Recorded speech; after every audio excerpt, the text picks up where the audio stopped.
In a battle of two physically similar teams, emotional intelligence may be the reason the Tigers succeeded over the Crows in the grand final. As a psychologist, and supporter of the Richmond Tigers, it has been a pleasure to see them embrace the mental side of the game and thrive in an unpredictable season. I reflect here on 4 psychological approaches that I've observed the Tigers utilize this season. Point 1. Radical acceptance of reality. Run and chase. Daniel Rarola's simple strategy embodied Richmond's philosophy. Photo. Eddie Jim. At the end of the 2016 season, coach Damien Hardwick reviewed his and the team's performance.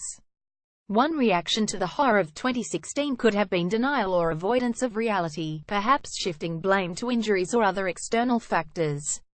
Instead, Hardwick reported that he took himself to task, writing down his strengths and areas for improvement.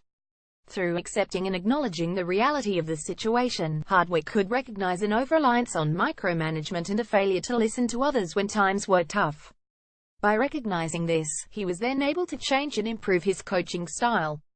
Dustin Martin has said mindfulness helped the team find balance. Photo. Eddie Jim. 2. Gut instinct or careful strategy. Daniel Kahneman, professor of psychology at Princeton, suggests that we have 2 styles of thinking: System 1, which is automatic, based on fast judgment and intuition, and System 2, which is slow, pondering and analytical. By Hardwick's own admission, last year's season I was thwarted by too much investment in analysis, data and micromanagement. System 2. A typical run of play in 2016 would see a Richmond player pausing for an extended period, attempting to analyze the best way forward, and providing opposition players with the time to flood back in defense. This season, balance was found between planning and automatic process, fast-flowing but organized football. System 1 allows players to utilize years of training to respond and react to the game with creativity and speed, facilitating improved ball, player and goal sense. A limitation of System 1 is that it struggles with interpretation of the big picture. Richmond didn't celebrate until the final siren. System 2 allows players to benefit from the coach's bird's-eye view, in addition to game data, to develop strategy that can combat the strengths of and capitalize on the weaknesses of an opposition side.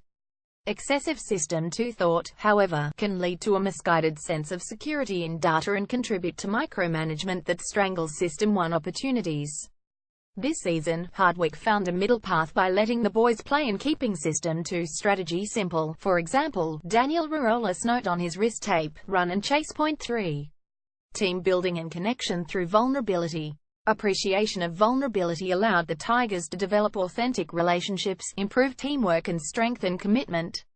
Generally, men find it difficult to share and express emotion. There is often fear that expression of vulnerability may lead to experience of shame and exploitation.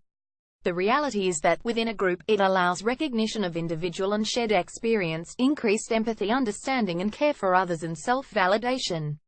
The results of Richmond's new practice of requiring each player to share personal stories to the rest of the playing group speak for themselves. According to Jack Revolt, sharing vulnerability gave a real different perspective on life and footy, gave me greater connection with the players, the younger players. Point 4. Management of emotion on game day. Too much emotion can lead to a fight-or-flight reaction where the decision-making frontal lobes of the brain shut down. Too little emotion and there is no benefit from adrenaline and cortisol, hormones that can boost performance through increased energy, improved focus and reduced sensation of pain. Dustin Martin has credited the practice of mindfulness and meditation as key contributors to his and the team's ability to find emotional balance this season. Dr. John Kabat-Zinn defines mindfulness as the practice of paying attention, on purpose, in the present moment and non-judgmentally. On purpose maintains focus on the game and increases emotional investment and access to adrenaline and cortisol. Playing the game in the present means focusing on each moment as it presents itself, not lingering on mistakes or successful moments that have already occurred or may lie in the future. Adelaide player Josh Jenkins' statement post-game that it's not supposed to be this way perhaps identifies that they were not playing in the moment and already had a preconceived notion of what the future would hold. Non-judgmentally means not beating oneself up for any mistakes made, but looking instead for how one can improve the current moment. Richmond player Nick Vlasan embodied this in his comment after the game: "Don't think about the past moment, you've got to worry about the next moment." That they did, not celebrating until the final siren. Tom Cartmell is an accredited psychologist and works at the Melbourne Clinic and Richmond Central Psychology. His areas of interest include performance, resilience and men's health.